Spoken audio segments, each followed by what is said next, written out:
Graça e paz, meus irmãos. Que alegria estarmos juntos aqui reunidos no corpo de Cristo, num domingo de mais frescor, depois de uma onda de muito calor, né? Que esse refrigério temporal também seja sobre vocês no âmbito espiritual. Amém? Amém. Bom, como bem disse o pastor Douglas, nós startamos a nova série, né? No início desse ano de janeiro, o poder do planejamento.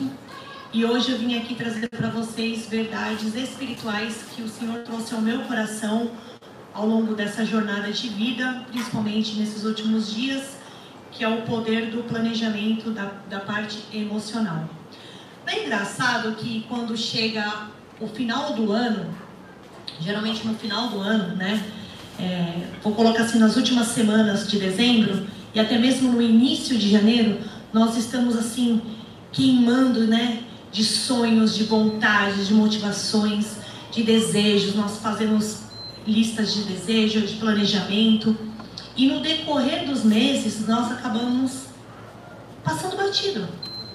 Atropelados pelo tempo, pela correria do dia a dia, né? Vai passando. E o que acontece? Eu não sei se é assim também com vocês. Muitas das vezes nós temos facilidade em planejar, em falar, né, na verdade, dos nossos sonhos, dos nossos anseios, mas somos limitados em colocarmos em prática efetiva. Ou seja, temos facilidade muito no falar, pouco no planejar e muitas das vezes zero em realizar.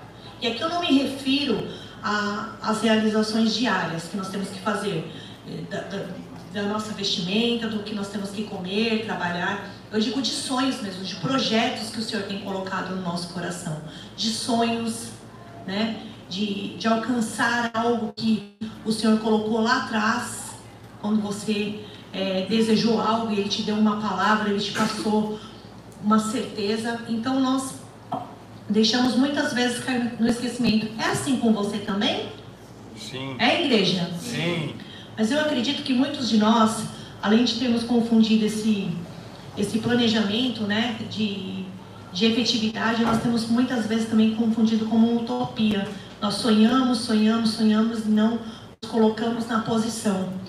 E em nome de Jesus, meus irmãos, eu peço a Deus que hoje, a partir dessa ministração, eu e você sejamos mais aptos a efetivar mesmo a concretização de sonhos. Então, antes de iniciar, eu quero aqui orar juntamente com vocês. Eu sei que vocês já oraram por mim nessa manhã, mas eu quero aqui consagrar tudo aquilo que eu vou falar, pensar e ministrar através do que eu já escrevi aqui, mas que o Espírito Santo fala através da minha boca. Pai, no nome de Jesus, eu oro juntamente com os meus irmãos e ouvintes, Pai, da Tua Palavra, servos e discípulos, que o Seu Espírito Santo haja pela minha boca, que conduza a minha mente através de tudo que eu vou transmitir em palavras, mas mais que isso, que o Senhor toque a cada coração, que coloque cada mente cativa, Senhor, à Tua vontade, à Tua elucidação, porque nada, Senhor, é por homens, e sim é pela Tua graça e misericórdia. Seja assim, agente de revelação, de transformação e de realização na vida dos meus irmãos, assim na minha vida. É no nome de Jesus que eu oro, já agradecida. Amém. Amém. Amém? Meus irmãos, no ano de 2024, nesse novo ano, né, como eu disse, eu quero que vocês coloquem em prática tudo aquilo que nós vamos aprender ao longo dessa jornada, dessa nova série, todos os princípios e palavras de Deus que nós vamos receber aqui através dos ministros do Evangelho que vão ministrar. Então, eu tenho certeza que foi o Espírito Santo que foi conduzindo, né, juntamente com o pastor Douglas, todos os temas de ministração que ele foi colocando para a equipe pastoral, para que seja um alimento muito abençoador para você. Que a cada tempo aqui você se coloque disposto para receber mais bênçãos do Senhor, seja mais fortalecido, cheio de saúde física, emocional, espiritual, que você seja revigorado mesmo pelo Pai, aquele que te criou e te formou. Amém? Sempre que nós ouvimos falar de planejamento, o que automaticamente vem à nossa mente? Planejamento familiar, planejamento financeiro, planejamento familiar, estudantil. E não tem nada de ruim de pensarmos isso. Isso já é um rol taxativo que automaticamente nos vem à memória. No entanto, o Espírito Santo me trouxe, nesses dias, uma revelação da importância de nós planejarmos também a nossa vida emocional. Como assim planejar a nossa vida emocional no ano de 2024? Será que nos últimos dias, nos últimos meses, você tem dado a importância aos seus sentimentos? Ou você tem agido somente na correria do dia a dia? Olha, eu tenho que acordar, eu tenho que fazer isso, eu tenho que acontecer, meu filho precisa disso, minha família precisa daquilo. Nossa, está acontecendo isso com fulano, com ciclano, eu preciso ajudar. Você tem se olhado para as suas emoções? O que você verdadeiramente tem sentido dentro de ti? Sim. Você tem se respeitado a ponto de falar, para, eu não estou bem. Eu estou sofrendo por conta disso. Está doendo isso na minha vida. Você tem se permitido fazer isso? A pregação dessa manhã tem como objetivo levar você a uma reflexão justamente com relação a isso. Uma profunda revelação e importante do planejamento emocional. Ou seja, o nosso título desta manhã da ministração é Planejando a Minha Vida Emocional. Você sabia que o planejamento emocional ele é a estrutura básica para que todos os demais planejamentos da sua vida fluam?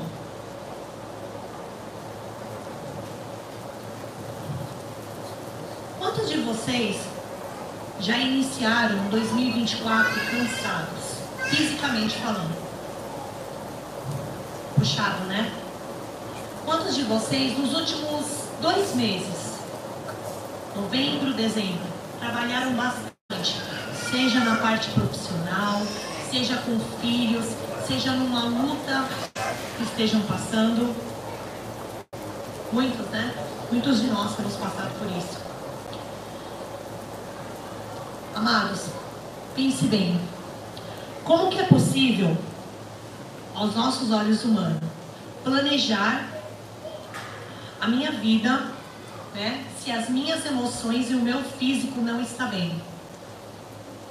Como que eu vou planejar o meu futuro acadêmico, o meu futuro profissional, o meu relacionamento amoroso, para quem são os solteiros, estão almejando aí um namoro, um noivado, se você não está bem emocionalmente? Sabe, nesses últimos dias, eu tive a oportunidade de tirar uns dias de descanso, né? E eu estava tendo uma conversa informal com uma amiga amada e discípula. E nessas conversas que nós estávamos tendo, eu fiz para ela 3 perguntas. A primeira delas, eu perguntei: a graça é para todos? Isso num contexto que nós estávamos falando. Igreja, só pensa, a graça é para todos? A graça de Deus? Sabe o que ela me respondeu? Sim, claro que é, a graça de Deus é para todos. E é verdade, a graça, favor imerecido é para todos. Para todos, para os que merecem, para os que não merecem, para os que creem, para os que não creem. E eu continuei. E a herança do Senhor? A herança que o Senhor prometeu é para todos? Não. E ela afirmou que sim, nesse primeiro momento. E eu continuei. Não. A herança só é dada àquele que é filho. Só toma posse da herança aquele que tem legitimidade, aquele que é filho. Por que eu estou dizendo isso? Porque só quem é filho tem essa possibilidade de entrar no descanso do Senhor. E aí veio a última pergunta que eu deixo para vocês aqui. para a minha igreja, para os meus irmãos, para os meus amigos, para a minha vida. O descanso da alma é para todos?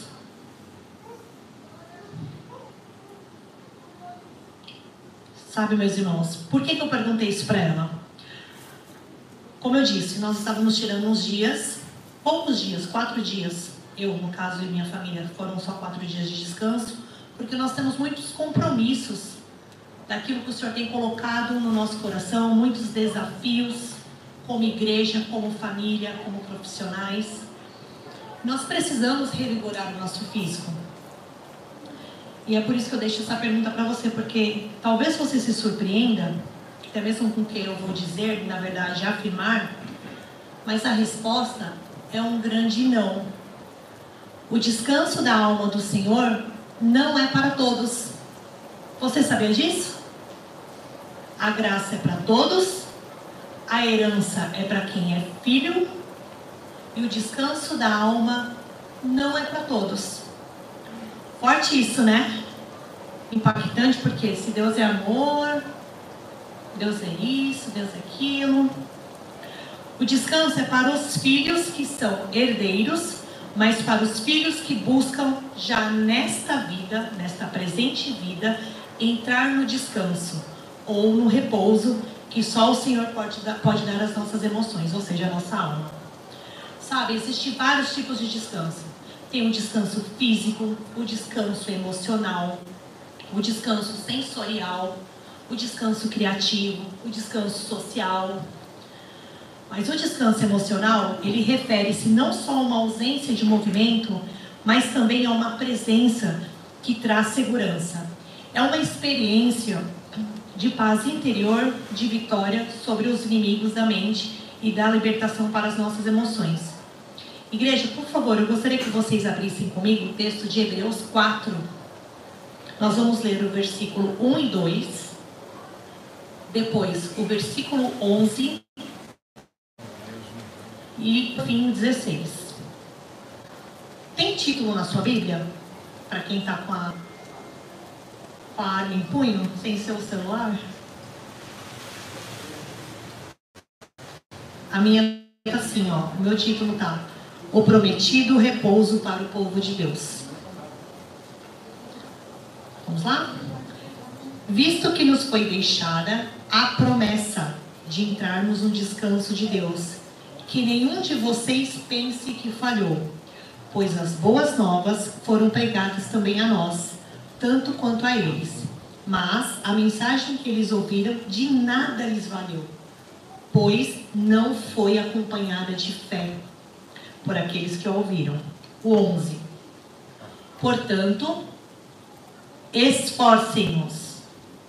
Como que está escrito na sua? O versículo 11. Portanto, tem alguma versão diferente? Fora o esforço? Portanto, esforcem-te para que ninguém venha a cair seguindo aquele exemplo de desobediência. E o 16.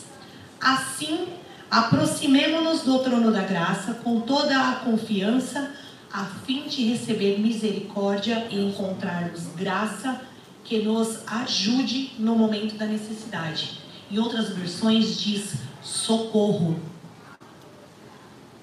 Socorro. Quem aqui de nós nunca precisou de um socorro de Deus ou está precisando? Sabe, igreja, a primeira lição que eu tiro desses versos é que para nós, seus filhos, o descanso de Deus, ele é uma promessa. É o que está bem descrito no primeiro versículo. Se é uma promessa, e se o Senhor, ele não é um homem para que minta, e nem filho do homem para que se arrependa, e se eu tenho andado muito cansada fisicamente falando das minhas emoções, é porque claramente algo não vai bem. E nós precisamos reconhecer isso. E justamente esse é o motivo da falta de planejamento emocional. A palavra de Deus nos ensina que, assim como é no mundo natural, também é no mundo espiritual. Vamos pegar o nosso exemplo do descanso natural. Quantos de vocês, e geralmente quem é dependente no mundo não é maduro? Se eu dependo do meu pai e da minha mãe para custear as minhas coisas, né, os meus estudos, é porque eu ainda não sou uma pessoa madura.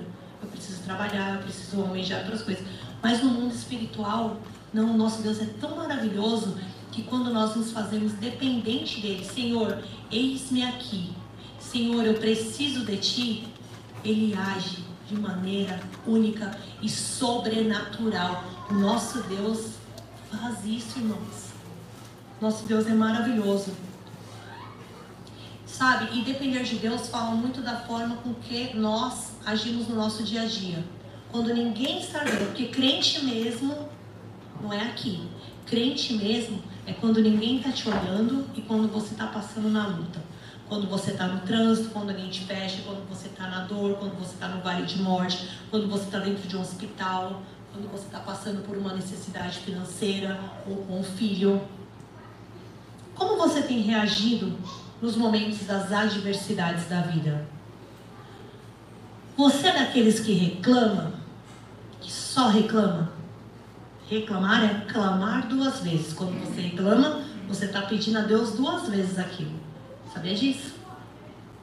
Ou você é daqueles que choram e choram e choram e se entregam? Amaldiçoa, xinga. Tem gente que quebra as coisas, né? Conheço uma pessoa que quebrava as coisas. Mas já foi mudado. E quando eu estava fazendo essa ministração, eu me lembrei de um momento bem difícil que eu passei. E quem é mãe aqui vai me entender, mãe de gêmeos, como nós temos aqui também. Eu estava com meus bebês, não vou falar recém-nascidos, mas vamos lá, cerca de 1 ano, vou colocar 1 ano, porque eu não lembro a data ao certo, mas eram bem novinhos. E minha sogra, que está aqui, que para mim é uma mãe, todas as vezes que ela ia almoçar, ela passava aqui no apartamento onde eu morava, aqui no Vida Nova, e me pegava com as crianças e com a minha tia, e nós almoçávamos na casa dela, para dar uma parecida. Você está cuidando de 2, amamentando, então aquela loucura, né? Só de ser, quando você tem um bebê e sai de casa, para você já é um passeio assim, vocês não têm noção.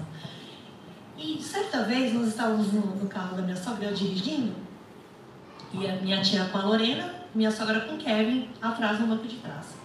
O carro dela era um Corsa seminovo, muito bom, só que a bomba de combustível estava quebrada. Então marcava que tinha combustível, mas na verdade não tinha. E algumas mulheres, né, como meu pai falava assim, a gente só sabe entrar no carro, pôr gasolina e vai. Então tá marcando que tá, a gente segue. Amados, Deus foi tão maravilhoso que quando nós estávamos passando na Aricanduva, na frente do shopping tem um ponto de ônibus. Passou o ponto de ônibus do lado direito, o carro parou. Quando eu vi que o carro estava parando, eu só encostei assim, já liguei o pisca. Falei, Cristian, o carro parou. Ela falou, mas tem gasolina. Eu falei, olha, essa paradinha assim, silenciosa, é falta de combustível.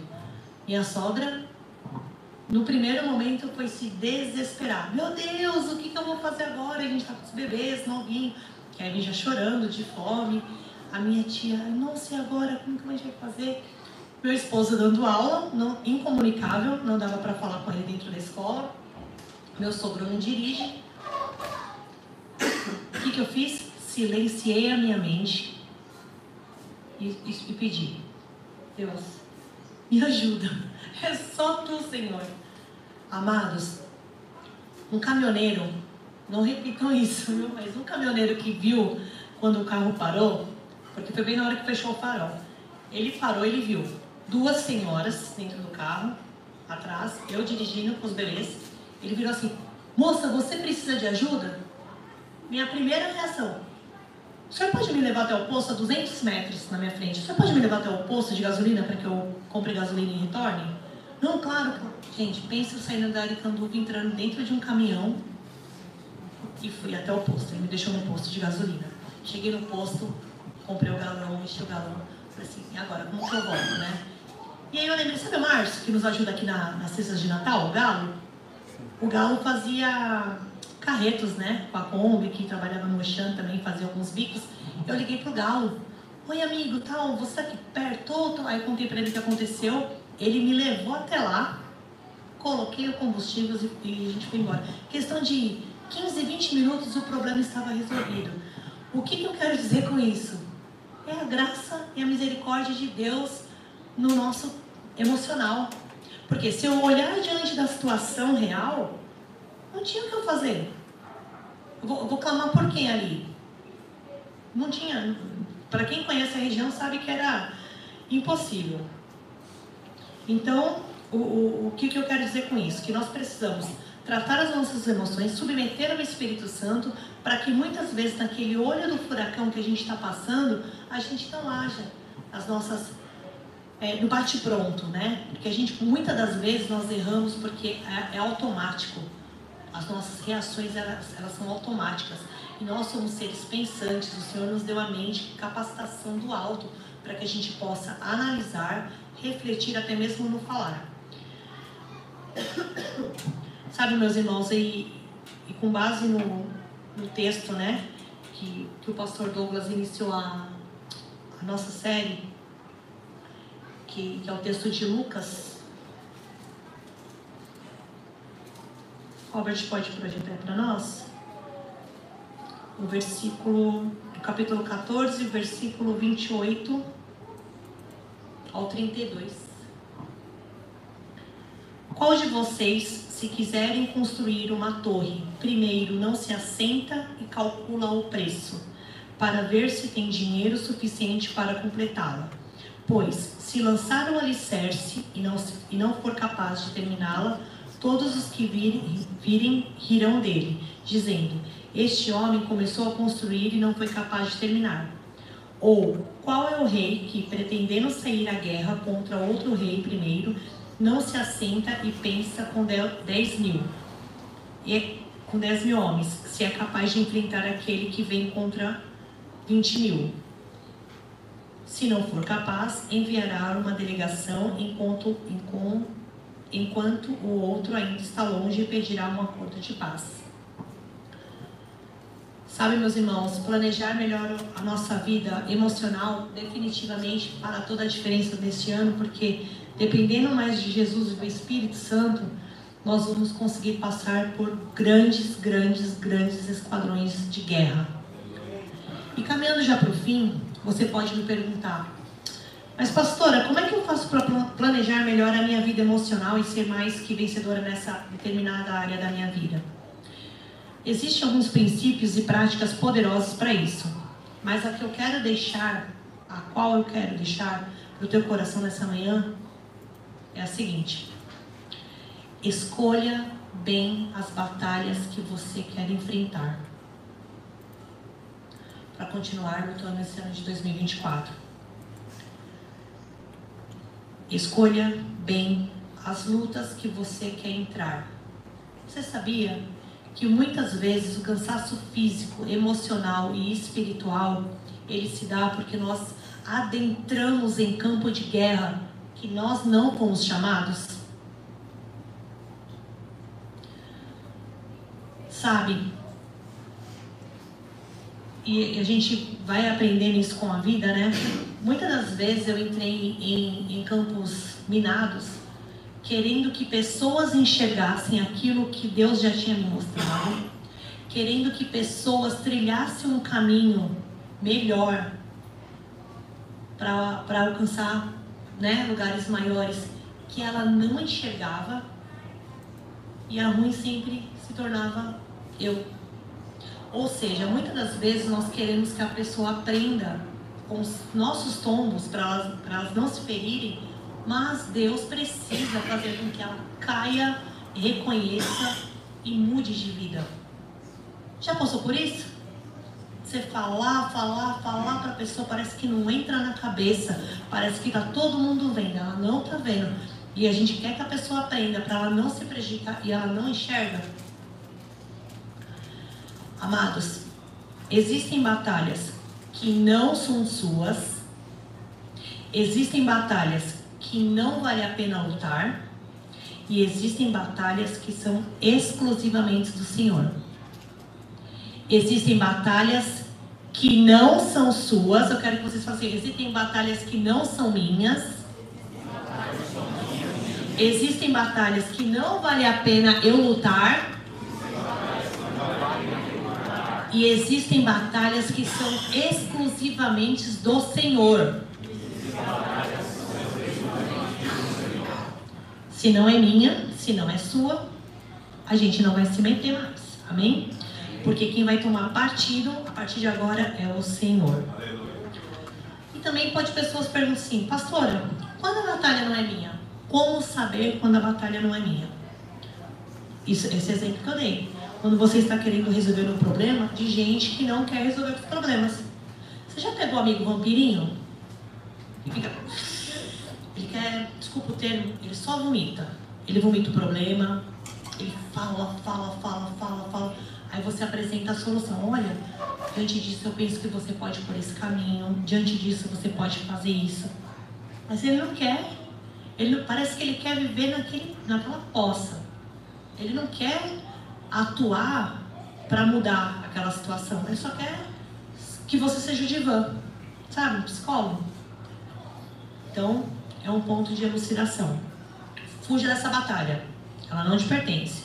E só trará mais prejuízos emocionais. Segundo, pastora, quais são as batalhas que não vale a pena lutar? Quais as batalhas que não valem a pena lutar?